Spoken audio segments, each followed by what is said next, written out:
Assalamu alaikum. Welcome to NEWSROOM. I'm your host, Omar Khalid. Today is the 22nd of September 2022. These are the stories that we will be talking in detail about during the course of the show. We'll begin with the latest as far as the flood situation is concerned. Our Premier Shehbaz Sharif Saab from New York held an online meeting to apprise his cabinet on what the different meetings he has had of late, including meetings with the IMF leader as well as with that of the World Bank. And he talked about how he has discussed with them different ways to move forward in the wake of the flood that has devastated Pakistan. He has also met with different other leaders, including of late the President of the European Union Commission, Ursula von der Leyen, in which the European Commission leader has also pledged to help Pakistan in this dire strait of post-flood devastation. This is going to be our first segment, the devastation that is caused by these floods in Pakistan and all the efforts that are taking place for the relief and rehabilitation of the people. The US President Joe Biden has also made an appeal to help Pakistan, and he has pledged $2.9 billion fund this year alone from the side of the US. Also, the President of the United Nations General Assembly, Mr. Qureshi, has expressed his complete sympathy with Pakistan.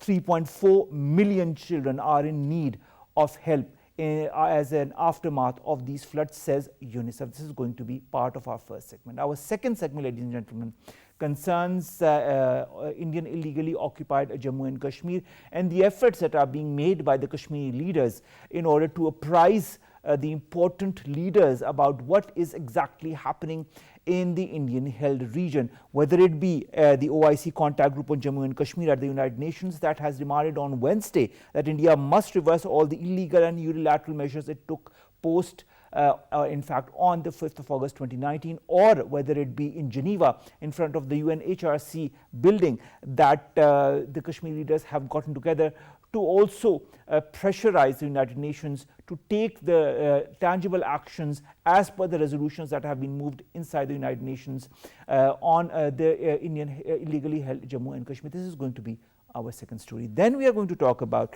Russia and Ukraine, who have, as per the reports, carried out a surprise prisoner swap between the two countries, and that includes some of the foreigners, including Americans and Britishers. Is this going to move towards some kind of a thaw between Russia and Ukraine? Can we see an end to the war or some kind of a negotiation process? This is going to be our third story. And finally, we are going to talk about Israel's erosion of occupied East Jerusalem's historic religious status quo that threatens Palestine even today and continues to threaten it. Not only are the Muslims being threatened, but also the Christians. This is going to be our final story. Let's begin with our first segment, and that concerns the flood rehabilitation and relief activities that are being carried out by the government, by the armed forces, by the different NGOs. The devastation that has occurred. Our Premier Shehbaz Sharif Saab, who's in New York, to apprise the different world leaders and heads of organizations about the aid that Pakistan needs, as well as the pledges that have been made by different international leaders and organizations. More in the following report.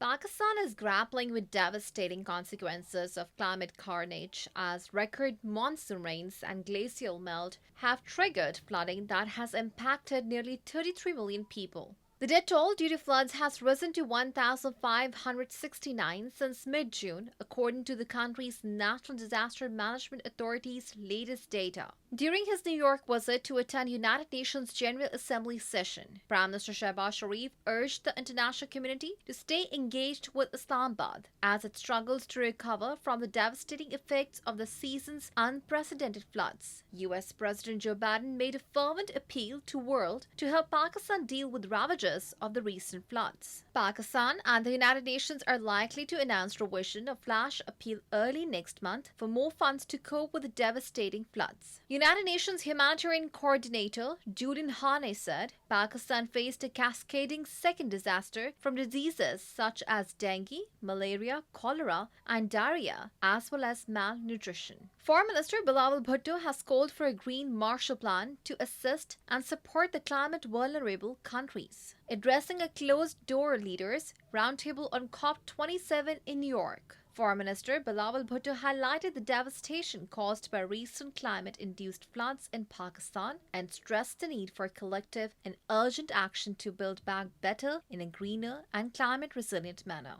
The global climate crisis has contributed to these terrible floods and caused unprecedented human suffering in Pakistan, and it's high time to kindle collective action to tackle climate change. Afia, Salam, leading environmentalist, joins us online to talk more about the devastation caused, the relief activities, as well as the pledges made by the international organizations and how important are these in the current wake of the devastation that Pakistan has encountered.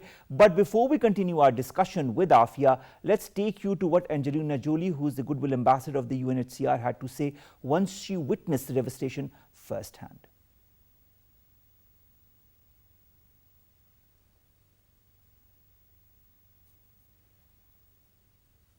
And I've never seen anything like this.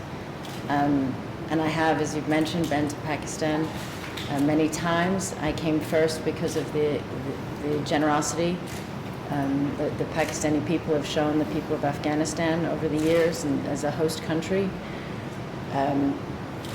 It's often the countries that don't have as much that give more than so many other countries. And now at this time we see it's the countries that cause less damage to the environment that are now bearing the brunt of the disaster and the pain and the death. I am absolutely with you in pushing the international community to do more. I feel like we say that often. We speak of aid appeals and relief and support, but this is something very, very different. I think this is a real wake-up call to the world about where we are at. The climate change is not only real and it's not only coming, it's very much here. And even as somebody who's been a part of humanitarian aid for years, we often look at a crisis and we think of how to solve it, what we can do, what to rebuild, or how to help the children, or food. And now we're in a situation like this where it is, the needs are so great, and truly every effort is either a life or death for so many people.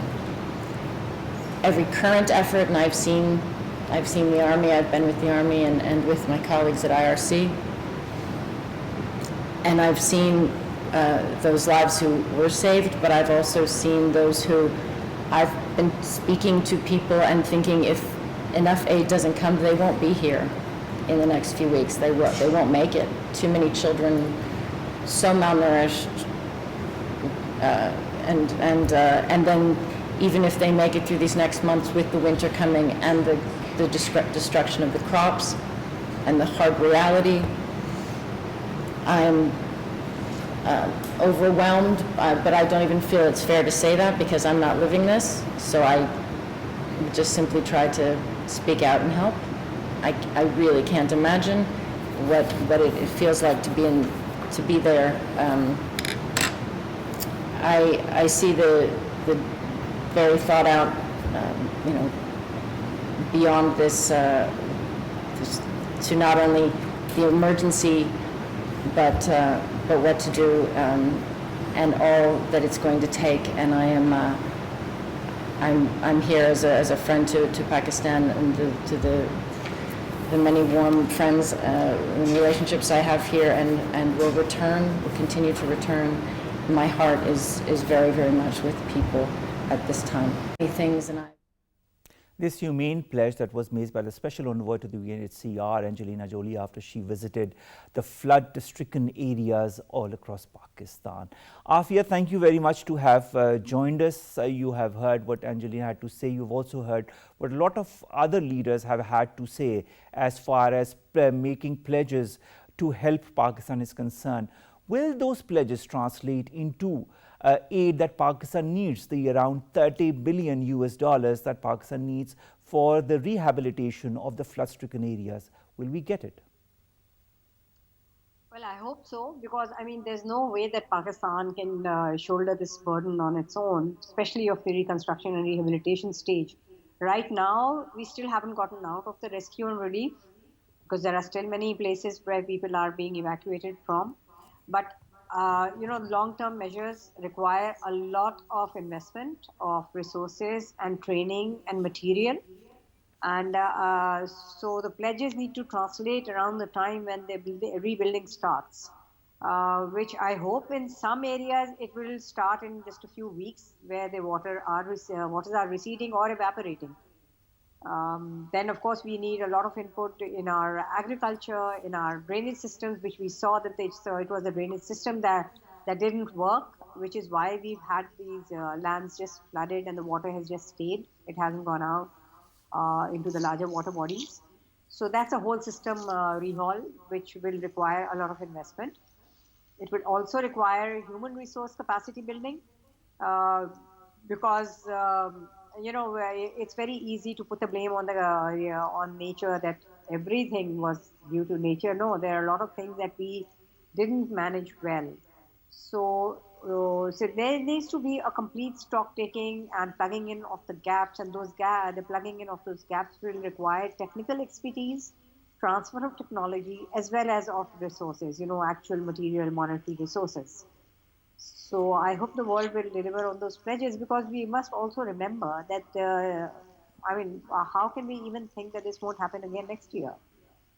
So That is we so can't. true, Afia. But the fact remains, as we live in this age of uncertainty as to what will happen in the next few months. I mean, forget 1 year. We don't even know how this winter is going to, sustain itself, and how will it be harsher than the previous years or not. That only when the winter is upon us we will know. Already the people who are bearing the brunt of the floods are going to also bear the brunt of this coming winter. How important is also for all the, these people to get as much of food, shelter and clothing before it's way too late, as also mentioned by, I have to refer to her, but Angelina Jolie, who also said that when she doesn't know how many of these children or young adults are going to survive the next few weeks if aid does not come to them. That is the biggest fear, because that is what you call the knock-on effect. Because the water was there, so the rain was the first disaster, but then after that, the accumulated water has brought in disease. There's rampant malaria and dengue. There are, gastric issues because there is stagnant water, and people do not have access to clean potable water. So, and the water that is standing, they've been wading through it. Most of the people that I've seen, all of them have skin diseases because of the impurities in the water, and they've had to wade through it for many, many days.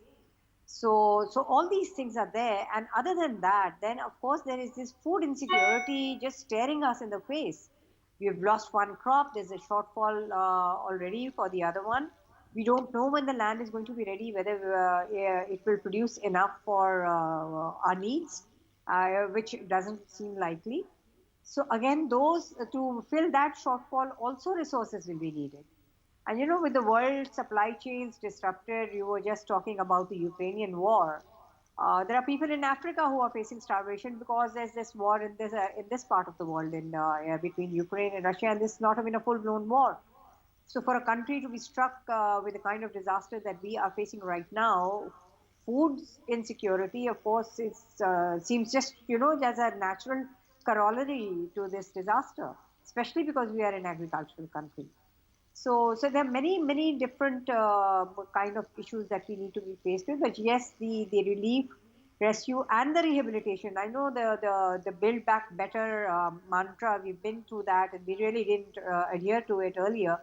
But we must this time. It has to be slightly different. It has to be more sustainable. It has to be more disaster resilient, and it has to be more, eco-friendly. So yes, there is a narrative going out about prefab, but prefab are not eco-friendly. But because of the scale of the disaster, that's what everybody is, sort of catching on to, that this is the quick fix. Quick fixes are never really long lasting. So we must also remember that. And as for the winter coming, yes, that is one big fear. Maybe not as much in Sindh just yet, just for at least a couple of more months. I think people in Sindh will be able to ride it out. And I hope by that time enough arrangements have been made for them to deal with the winter when it does come. But upcountry, the temperatures are already lowering. So that, especially for little children who have been exposed to the elements because of this displacement, they need some urgent attention. That is so true, but a lot of people need attention, Afia. If I look at the statistics that UNICEF has recently posted on its website, it talks about 33 million people, including 16 million children, have been affected by these monsoon days. They talk about 7 million people who've been temporarily displaced.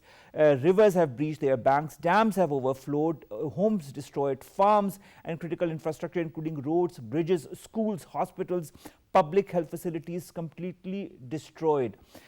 As an environmentalist, what needs to be the way forward for the government, of course, in tandem with our armed forces and the international donors, in order to prevent our country from such future disasters?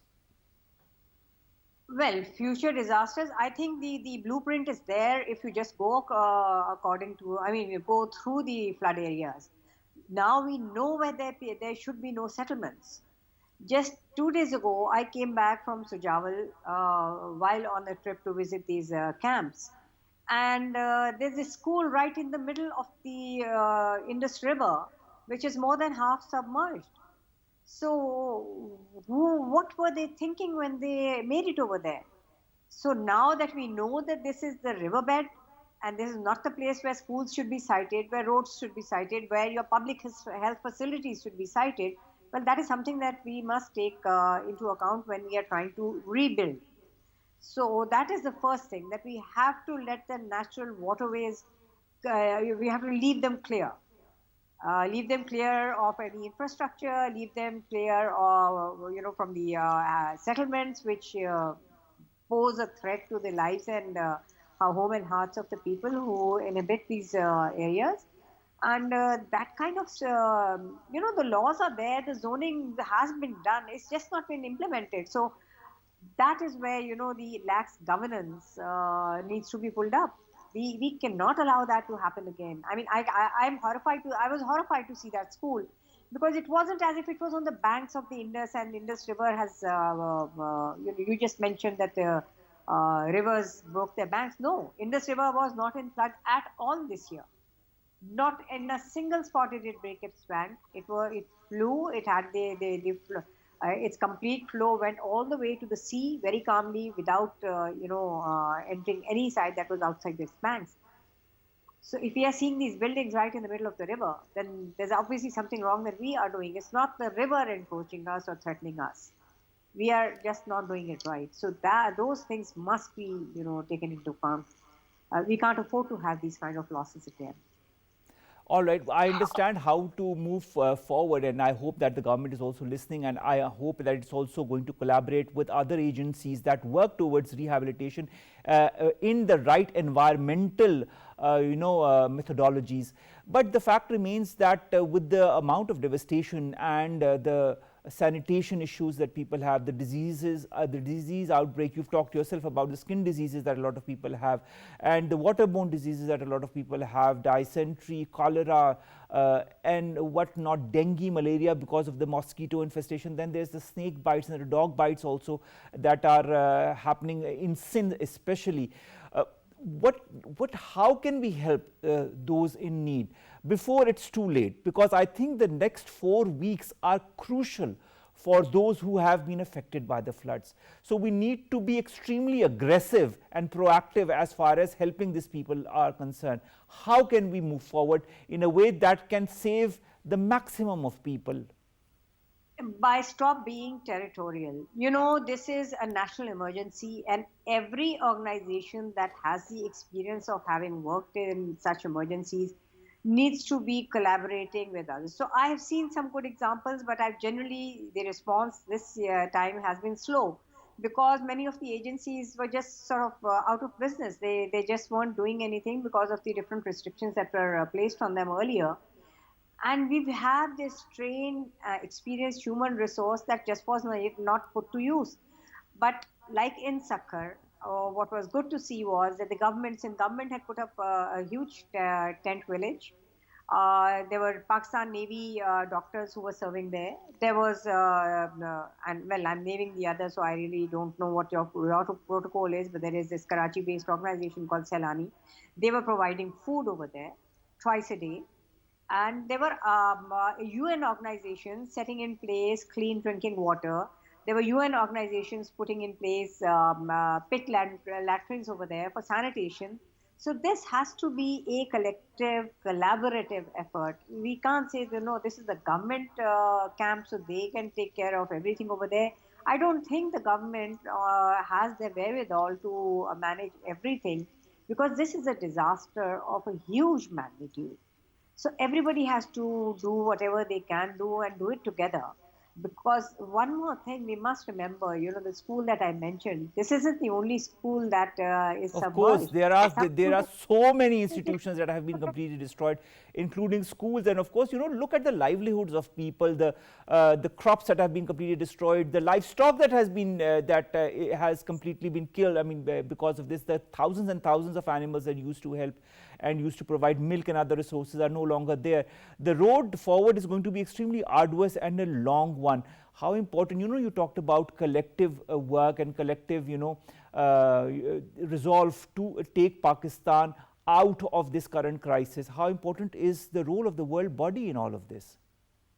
Well, like I said, world body, it has its clusters, because it has different organizations working in different spheres. So there's a population welfare organization which looks after reproductive health of women. There is UNICEF, it looks after children. There's the WHO and FAO and all these organizations. Once the cluster kicks in from the UN body, and the UN Secretary General was here and he gave the flash appeal also. So all its different bodies also receive aid from their partners. And that is also being channeled into Pakistan. I myself have seen UNFPA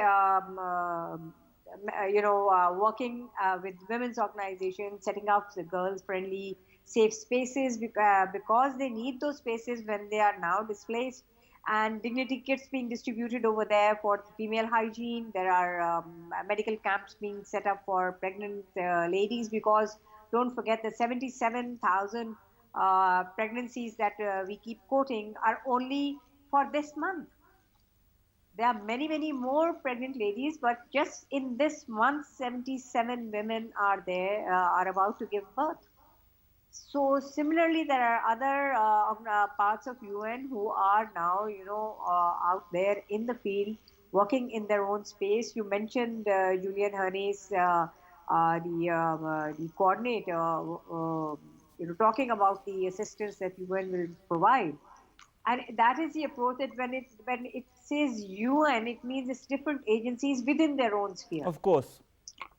And that's so true. But at the end of the day, Afia, the United Nations is also helped by the donor countries, and donor countries include important countries across the world who have the resources, that include the US, the European Union, and many other countries that help these organizations get the resources so that they can help countries such as Pakistan. So ultimately, it is the role of the West, it is the role of the US, it is the role of the European Union, it is the role of other important countries, like the United Kingdom and others, to help whether directly Pakistan or indirectly through the United Nations. And I just hope that this help or aid, these pledges that have been made, whether it be by Mr. Biden or whether it be by the EU, European Union Commission President, or by so many other leaders, that they really come sooner than later, because we need all the help that we can at the very quickest, at the very earliest. Winter is on the outset, people are disease stricken, people are on the roads, people do not have proper shelter, proper food, proper water, clean food, and so many other issues that concern with that, sanitation issues for women, and so on and so forth. So we really need all the help that we can, and I really hope, Afia, that the world is listening. Thank you so very much, Afia Salam, to have joined us, to have talked to us about all of this, and of course about all the efforts that have been pledged by the world body. Thank you so very much, Afia, and I hope to see you again to talk more about all of these efforts that are happening as a result of the floods that have gripped Pakistan. Let's come to our second segment, ladies and gentlemen, and that concerns Indian illegally occupied Jammu and Kashmir. We talk very regularly about this held valley. We talk about the atrocities that have been happening across the valley, inside the valley, whether it be in the form of different draconian laws like the UAPA or the other laws that directly attack the sovereignty and the human rights of those people who are living there, especially the Muslims, whether it be the domicile laws or the laws that have been modified so that the non-locals can now gain access to the held valley and dilute the Muslim population that is present inside the valley, whether it be the atrocities that are being committed on the Kashmiri leaders who have been trying to raise their voices against the atrocities perpetrated by the Indian government and the Indian forces, not since decades, especially since the 5th of August 2019, when the two laws, the 370 and 35A, were scrapped. To talk about that and more, and the resolve of the Kashmiri leaders, as we've seen in the OIC contact group in New York as well as in Geneva, will those reap some kind of an effect? We've been joined by Mukhtar Baba. He's an international media in charge of the chairman, All Parties Hurriyat Conference. Thank you very much, Mr. Mukhtar, to have joined us. When you look at the current state of affairs of the Indian illegally occupied Jammu and Kashmir and the resolve by the Kashmiri leaders, those who are not incarcerated or are in jail or not allowed to talk or whose voices are not muted, do you feel they are going to have some kind of effect? Do you feel the world is listening? Do you feel the world will react one day or the other? Because for the moment, it's not reacting the way it should. Thank you for having me on this very important issue that our leader, Salam, but who happens to be the chairman of All Party Hurriyat Conference, and who is incarcerated from last 26 years, and he is the Asia's largest serving political prisoner without trial. He hailed this statement through his message he sent through the jail, and he hailed this OIC contact group on Jammu and Kashmir, and what was the statement from the OIC contact group. Yes, obviously, the very important OIC is a very important institution as far as the Muslim Ummah is concerned. And we believe that they will take some concrete steps to implement what it called UNSC resolution. They may pass some what it called more, and they will take proactive part into it. And because we hope that OIC will definitely try to influence the India to reverse the what it called the illegal and the unilateral measures which India took on the 5th August 2019. So the contact group on this contact group on UN of the OIC, that we should appreciate that Secretary General Hussein Taha as well, that he vehemently said that the special status granted by the Indian Constitution, particularly 35A, which was very important for the Kashmiri people because they are now, after the abrogation of 35A, they are trying to change the demography of the Kashmir. They are implementing every passing day. If you see that they are forcibly what you call implementing such what you call laws in the occupied Jammu and Kashmir. So which is very devastating. It is not only that the political what you call alteration they are doing the religious aggression, social aggression, economic aggression. India is hell-bent to change the demography of occupied Jammu and Kashmir. That is so true. Now, Mukhtar Sahab, amongst the set of demands that have been made by the OIC contact group in New York, they include the stopping of the gross, systemic and widespread, I'll quote unquote, gross, systemic and widespread human rights abuses in the Indian occupied Jammu and Kashmir needs to stop. Then, of course, the halting and reversing of the illegal demographic changes in the occupied territory, then land confiscation, home demolitions, disruptions of the livelihoods of the people of the Indian held valley, then allowing unrestricted access to the United Nations special procedures, international media as well as independent observers to visit the Indian held Jammu and Kashmir, and and of course take concrete and meaningful steps for the full implementation of the United Nations Security Council resolutions on Jammu and Kashmir. How much of that, in your point of view, is feasible in the short term and in the long term? See, the very short term, I mean, in the short term, that OIC should use his good office to allow to impress upon the government of India. At least at present, if they will allow the international observers to visit the occupied Jammu and Kashmir and to take concrete and meaningful steps, as they said that for the implementation of United Nations Security Council resolutions. But very important is they should go and they should impress upon the government of India to tell them that at least they should allow the human rights what it called organization of the world and the observers, so that they can see themselves that what is the situation after 5th August 2019. So that's very important, and this demand should not be a rhetoric. It should be implemented, and they should impress upon the government of India, and they should use every what it called member of the OIC should use good offices to impress upon the at least for these observers to visit. They will see the gross human rights violations which are happening, and it's not just human rights violations. You may see that there are the war crimes are happening in the occupied Kashmir.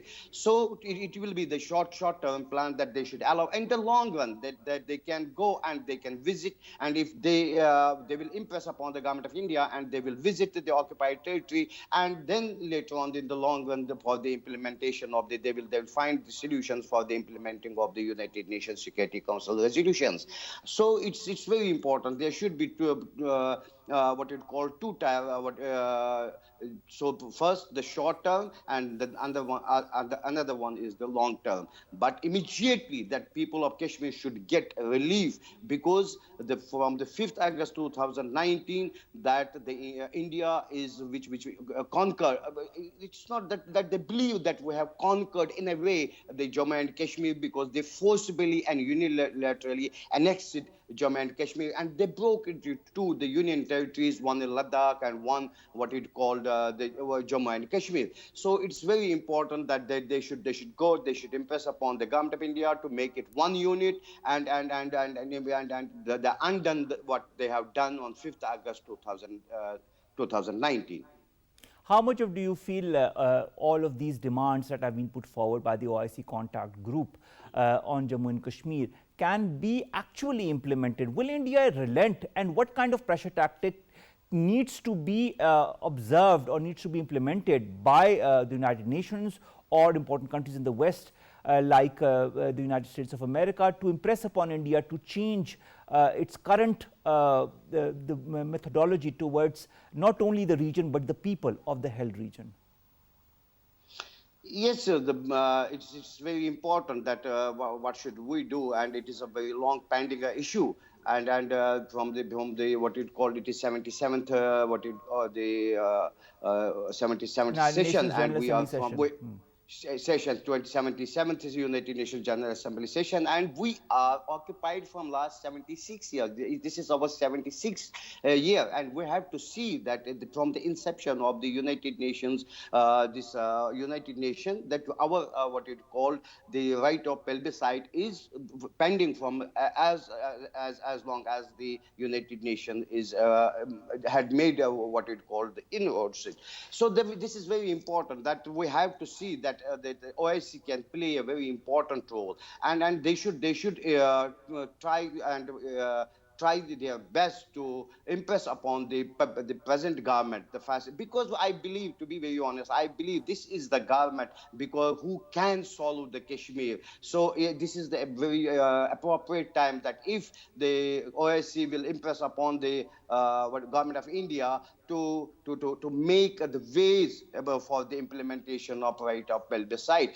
Why they are doing this delimitation, the demographic change? Because the India knows that one day, one fine morning, yes, they have to implement these resolutions. So things are going to change. We are seeing the global change. It was the unipolar, now it is a bipolar, what it called world. So it is becoming the bipolar world. So there must be a change. There are the American interests, there are the economic interests. But having said that economic interest, the occupations had to end, because we believe that every occupation in the world, whether it took 90 years, or maybe some took 100 years, but they ended. Even India herself, the occupation of India ended after the 200 years. So we do believe, yes, if not today, maybe sooner or later, the India has to vacate the Jammu and Kashmir. For that, what we have to make a proactive diplomacy, proactive what it called diplomacy in the world,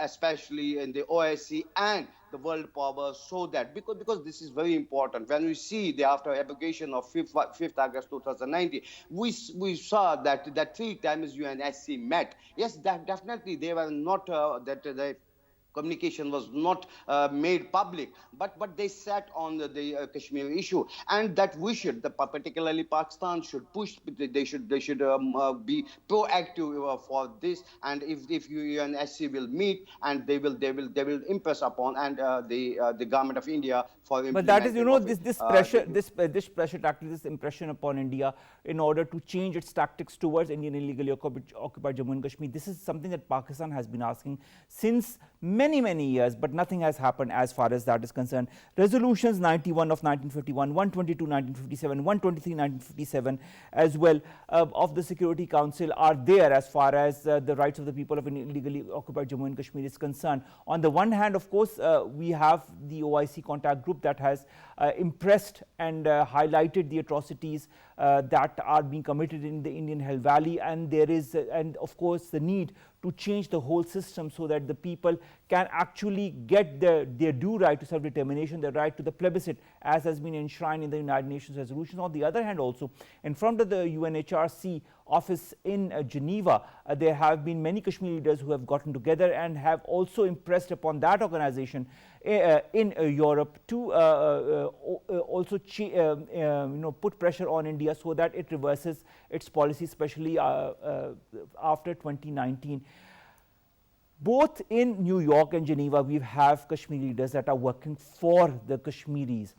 But what is going to be the trigger point for India to actually make those changes? So, well, you rightly said that Pakistan is trying her best from last 75 years. But to be very honest, I believe that we lack what you call the proactiveness as far as the try our good officers in the world powers. So yes, there are certain what you call when Kashmir goes a bit high, then there's be some what you call international incidents, because I believe that Kashmir is a victim of the international politics, which is happening not in Kashmir but about Kashmir, about the world. About the other parts of the world. So the very important is that we were at the peak when 9/11 happened, and the impact of 9/11 make us where the things very worst in the occupied Jammu and Kashmir. So the very important is this, that what we have to do being a Kashmiri, we have to constantly demand for the what it called the right of plebiscite and the Pakistan, because they have to use their what it called good officers, and they should be proactive. We should be united. The diaspora of the occupied Kashmir, they should get united, and that we should go into the we should talk to the people of the world. I mean to say, when we go, we should talk to the people of the different countries so that they can impress upon their governments, respective governments, to implement these resolutions on Kashmir. For example, if we go to the England, or for that matter, if we go to the Muslim world in Tehran, Kuala Lumpur, Istanbul, and we can talk to the people. Kashmiri diaspora should talk to the people, and they should tell, because Kashmir has untold stories. We are not able to, because they have choked our voices. We are not able to tell the world what is happening in the Kashmir from particularly in last 3 years after abrogation of this Article 370 and 35A. Because if we go to the people in the people's court, and we will put our case before the people of the world, so they can impress upon their respective governments, and maybe that can be what it called that they may impress upon the government of India, and that might be a trigger point for the world bodies to address this long pending dispute. Or Mukhtar sahab, what about all the Kashmiri leaders that are incarcerated, jailed, under house arrest in Kashmir, are in different jails across the country. Is there any way out for these leaders? Is there any light at the end of the tunnel for these Kashmiri leaders? What can the international human rights organizations do in order to help those who are incarcerated for no reason whatsoever, apart from the fact that they are trying to fight for the rights of the people of Indian held Jammu and Kashmir? See, the very important is, yes, you are absolutely right. You are absolutely right when you say it, because they don't have any case against, for example, the Mukhtar who is the chairman of the All-Party Hurriyat Conference. He is Asia's largest serving political prisoner, and he is behind bars without trial from last almost 26 years. He has spent his half of life, and there is no trial for him in last 26 years. So it's not only Mukhtar Alam, but it is Shabir Ahmad Shah as well. It is Afia and other leaders. They are in the different jails of and the number is the total number of the what it called. It's not only leaders, it is activists, it is what it calls civilians who demonstrated sometimes at the streets in the Srinagar. So they are in almost 10,000 people are in the different parts of the different jails of the India. So the very important is that, to be very honest, that there is no charge, no case against anybody, whosoever is detained. Yes, we hope, there is only one thing we can hope, that yes, there will be some international pressure if we are able to build on India, so that they can release all these prisoners, or the things may change politically in India. Otherwise I don't see in near future they will release them, whether it is Mukhtar Alam Bhatt, Shabir Ahmad Shah, for that matter, Muhammad Yasin Malik, Asia Indrabi, anybody. But yes, there is a hope that yes, things will change, and at the global level, and definitely the changing of the global politics may someday will make us free. Let's hope, Mukhtar Sahab, that this change actually happens, that all the efforts of all the Kashmiri leaders across the globe, whether they be in the United States of America, whether they be in the European Union, whether they be all across the world, that their efforts bear fruit, and the people of Indian illegally occupied Jammu and Kashmir can finally come out of this incarceration, this decades of brutality and oppression that has been perpetrated on them by the Indian authorities, by the Indian government, by the Indian forces, with the 1 million plus Indian forces currently in the Indian Hell Valley, with the BJP government that is hell-bent on adding one law after the other against the people, to change the whole demographic situation of the Hell Valley, so that in 2 or 3 years they can say, okay, let's do the plebiscite now, and now by then the Muslims will become a minority instead of a majority.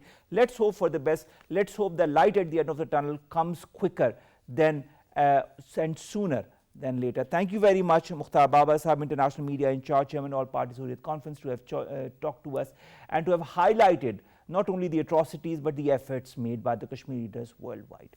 Let's come to our last two stories very quickly. The first story concerns Ukraine and Russia, and of course what is interesting as far as Ukraine and Russia is that despite the war that is going on, despite the hostilities between these two countries, what is a bit strange is that there has been a surprise swap of prisoners of late, around 300 prisoners. That includes American prisoners, British prisoners as well, which kind of makes us wonder whether there is some kind of positivity or an optimism that could be seen in the days ahead in this warlike situation that has engulfed not only the region but the world at large as well, because of its economic implications, political implications, and regional implications as well. Let's hope that both the countries can find some kind of a solution through negotiations or some other means, so that this war can finally come to an end. Nevertheless, Russia and Ukraine have carried out this prisoner swap, which includes nearly 300 people, which is the largest since Moscow's invasion that began nearly 7 months back. On the one hand, Zelensky, the Ukrainian president, said it is a victory for our people. On the other hand, it's also a victory for all the prisoners' families who have finally seen or will be seeing their loved ones. War is never a solution to issues, it's only negotiation. And finally, ladies and gentlemen, let's come to Israel, Palestine, and of course the atrocities again committed by the Israelis on Palestinians. Now, Israel is being accused of not only denationalizing Palestinians in the occupied East Jerusalem, but also eroding the religious status quo of the Palestinian city, not only threatening the Muslim populace of Jerusalem, but also the Christian populace of Jerusalem. A lot of hue and cry being made by the Muslim as well as the Christian leaders, saying that they do not have proper access to their places of worship, and also that they are being denied to go to their places of worship. These places of worship are now being taken over by the Israeli authorities. That added to all the lands, the houses that are being confiscated by the Israeli authorities that belong to the Palestinians, gives a rise of denationalization of the Palestinians, whether it be the Muslim Palestinians or the Christian Palestinians. The hue and cry comes from both of these sectors. Is the world listening? Is the US listening? Is the United Nations listening? That is extremely important and pertinent, as from a human rights angle, from any other angle, you look at these two issues, that is Indian illegally occupied Jammu and Kashmir and Palestine, and you come to the same solution. There needs to be a quick resolution to all of these issues, and resolution that helps the people of these regions. With that, ladies and gentlemen, we come to an end of today's newsroom. We'll see you inshallah tomorrow with new stories and segments that pertain to us, you and Pakistan. In the meantime, as I always end my show, floods have drowned 1/3 of our country. Millions are shelterless, homeless, don't have access to proper water, sanitation, and clean food or even clothes. Help them the way you can. Help them in whichever means you want to, either through the government or through the armed forces or through the NGOs or through all the philanthropists that are helping those in need. But do help them. Allah Hafiz.